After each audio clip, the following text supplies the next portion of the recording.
If you have been fortunate enough to come into the presence of a black woman, you'll know she is a leader, visionary, supporter, and or many other superlatives that can describe her in the most positive light. She is a great being. After you have graced their presence, you will understand that superheroes do exist. Black women have been the backbone of American society since forever. Note to reader, I may be a little biased because I've been surrounded by beautiful black women my whole life. Nevertheless, this article talks about the forgotten spotlight of African American women and why now is the time that they should be recognized for all that they do in the United States of America and around the world. With that being said, this is a Nacirema featured article, The Dawn of the Black Woman. The Dawn of the Black Woman by the Nacirema. Quote, unbought and unbossed, end quote. That's what the inscription says on the tombstone of late Congresswoman Shirley Chisholm. A force in her own right, Chisholm represented a major milestone for not just African American women, but also American women. She was the first woman to run for the Democratic Party's presidential nomination. The 7-term Congresswoman from Brooklyn knew she was fighting an uphill battle to win the Democratic nomination, let alone the presidency. That didn't deter Congresswoman Chisholm. During her presidential candidacy announcement, Chisholm said, quote, I stand here now without endorsements from many big-name politicians or celebrities or any kind of prop. I do not intend to offer you the tired and glib cliches, which for too long have been an accepted part of our political life. Chisholm didn't last long in the primary battle, as she fizzled out after she finished 7th in Florida. This was after she put up meager resources in the state, feeling as if the high number of African Americans living in Florida could boost her candidacy. In short, it didn't work. But what Chisholm's candidacy showed the world was a black woman who was willing to step up to the plate for what was then and still is a position exclusively held by older white men.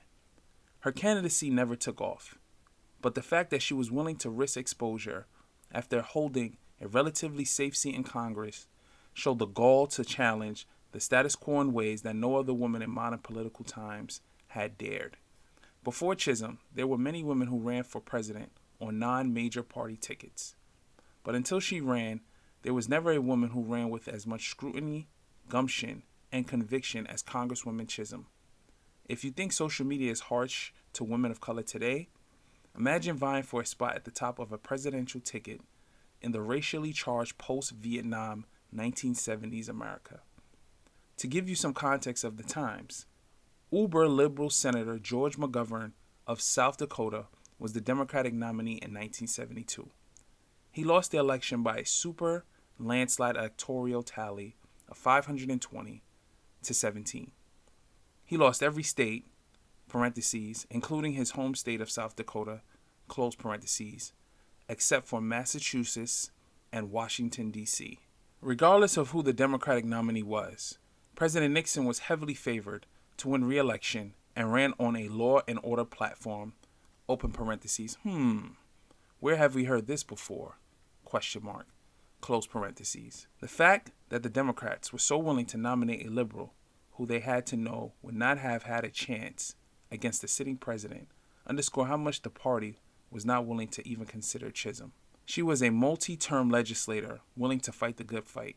She championed civil rights and wasn't afraid to speak against the unpopular Vietnam War. But as Democrats have done and have a long history of doing, they'll usually stay away from nominating any progressive candidate that will shake up the status quo. Sans 2008. So Chisholm was effectively running against a popular incumbent president, a party who wanted nothing to do with her, a segregationist in Governor George Wallace of Alabama, open parentheses, who was doing well in Democratic primaries until he was shot in an assassination attempt on his life that left him paralyzed from the waist down, close parentheses, and former Vice President Hubert Humphrey. Despite all the scrutiny and opposition to her campaign, Chisholm won 2.69% of the entire primary vote and won the states of Mississippi, Louisiana, and New Jersey. Open parentheses. Shame on you, New York. Smiley face. Close parentheses. Her campaign was bold, trailblazing, and audacious to say the least. It flew in the face of everything Americans knew as politically normal. Chisholm once said, quote, "Regardless of the outcome, they will have to remember that a little 100-pound woman, Shirley Chisholm, shook things up." End quote. Chisholm was only the prelude to what was and is about to happen to our American way of life. Behold, the dawn of the American black woman. The adjectives bold, trailblazing, and audacious are just some that can be used to describe some black women. However, depending on who is saying these words, the connotation can mean something totally different. For instance, if I were to use these words to describe my mother and sister, open parentheses, the first two females that introduced me to the world through the eyes of a black woman, close parentheses, it would be used as a term of endearment. If I were to channel my inner Don Imus, those words may sound derogatory. Regardless, those words in itself can pique anyone's interest regardless of the connotation. Those adjectives are exactly how a black woman feels and sometimes makes others feel when she walks into a room. She is usually ready to take the world by its hand. When black women break down a proverbial door or crack the invisible glass ceiling, they don't just damage, but they demolish everything in sight for the betterment of American society. From the mammy caricature images that permeated American culture, to the mother of all abolitionists, Harriet Tubman, to the athletes who blazed a trail like Althea Gibson, Florence Griffin Joyner, Serena Williams, and Simone Biles, black women have a tendency to be bold with their style, trailblazing with their performance, and audacious in their ability to keep jaws dropped. But let me not just use the most famous figures of today and yesteryear to prove this point. Growing up, I have seen many examples of black women in my own neighborhood who have shaped my life with the resolve of any great leader. I had one male teacher until I reached high school. Before that, I knew many black women who were my teachers, and they didn't let me fold or cheat my way to the finish line. They modeled class, resilience, hard work, determination, forward thinking, leadership, and grace.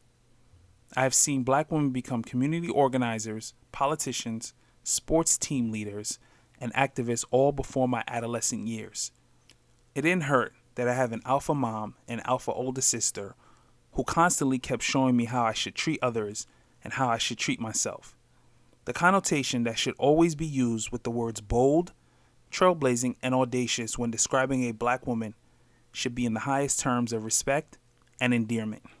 Surprise, surprise. When some of the most famous achievements are accomplished by black women, the world is in awe of such achievement. But this isn't new to black people, especially black men who have witnessed mothers, sisters, aunts, and cousins fight through unmentionable struggle in a country that has never fully valued black women. If you ever happen to watch any sports league's entry draft coverage, you will undoubtedly see the TV network highlighting a story of a single black mother raising her multiple children. She helped her son achieve his dream of becoming a professional athlete.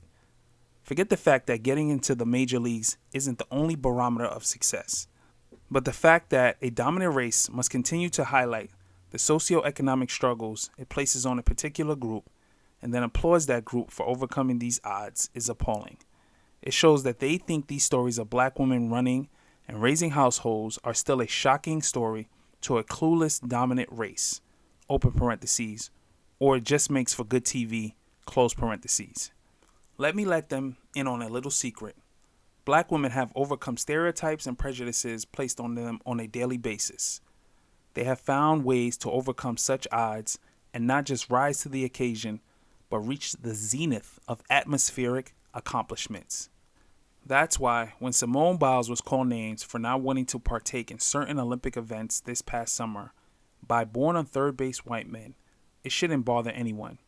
These men still don't understand the dynamic that black women brush it off just as another foolhardy attempt to cash in on their fame. Naomi Osaka stated nothing but facts when she shut down provocateur Megyn Kelly. Kelly tried to criticize Osaka for not doing any press for the French Open for mental health reasons. Kelly said, quote, "Since saying she's too introverted to talk to the media after tennis matches, Naomi Osaka has launched a reality show, a Barbie, and now is on the cover of the Sports Illustrated swimsuit issue," end quote. Osaka then responded, quote, "Seeing as you're a journalist, I would have assumed you would take the time to research what the lead times are for magazines. If you did that, you would have found I shot all my covers last year. Instead, your first reaction is to hop on here and spew negativity. Do better, Megan, close quote. Osaka wrote, "It is easy for these black women athletes to do what Osaka did to Kelly because they read the playbook of so many black women who have come before them. The playbook goes something like this. Number 1, get insulted by mostly older white men who sell fear, complacency, and more fear to a public that is still overwhelmingly run by these older white men. Number 2, watch as the older white men continue the vitriol until they are answered by someone even remotely close to the star or the star's race. Number 3, the provocateur gets served with facts that blow him or her away time and time again. Then the provocateur claims they have the First Amendment right to speak their mind. Number 5, watch provocateur issue a mea culpa, hope the issue goes away, and repackages their brand to the same unsuspecting audience. Number 5, lastly, rinse and repeat, open parentheses, shout out to Don Imus, Rush Limbaugh, and Bill O'Reilly. Rhetorically speaking, is it really a surprise anymore to what a black woman can accomplish?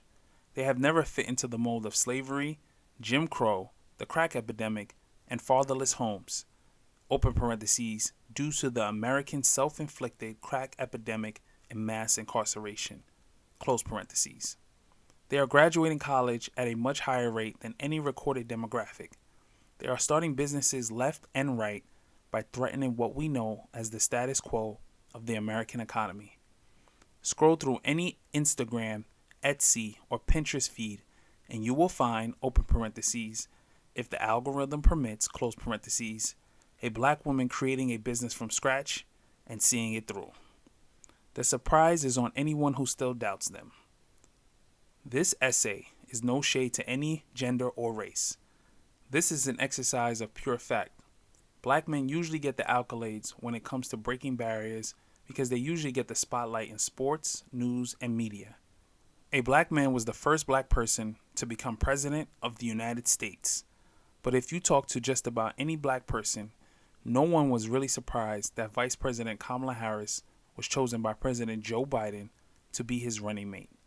If they previously didn't know, most people discovered that you really can't go wrong with a black woman in your corner.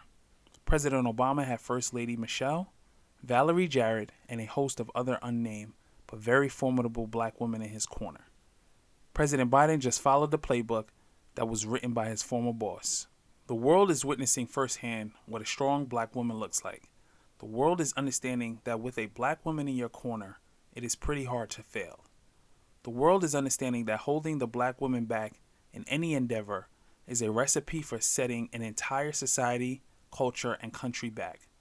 For all the accomplishments and responsibilities a black woman has, the world is finally just starting to recognize her as someone who is essential to the survival of this planet.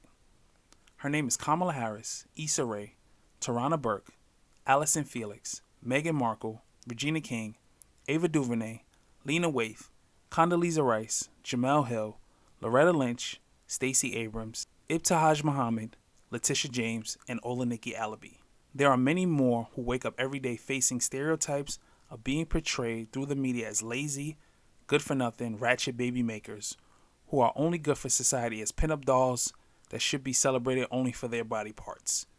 They overcome these stereotypes by quietly doing the work that others won't even fathom doing. They don't look at their responsibilities as a burden, but rather a badge of honor in which they make it their business to overcome. As Shirley Chisholm said, quote, "Tremendous amounts of talent are lost to our society just because that talent wears a skirt," end quote. I would like to add to the Congresswoman's quote, "The skirt houses the figure of a beautiful black woman who is now ready to take her place as a leader of this sometimes thriving, yet sometimes struggling, still relatively young American experiment. Judging by her history, the black woman is ready to take her seat at the head of the table as a leader who is bold, trailblazing, and audacious." This was a Nacirema featured article, The Dawn of the Black Woman. Please subscribe, comment, and post and share. And remember, power to the informed. This is the Nacirema.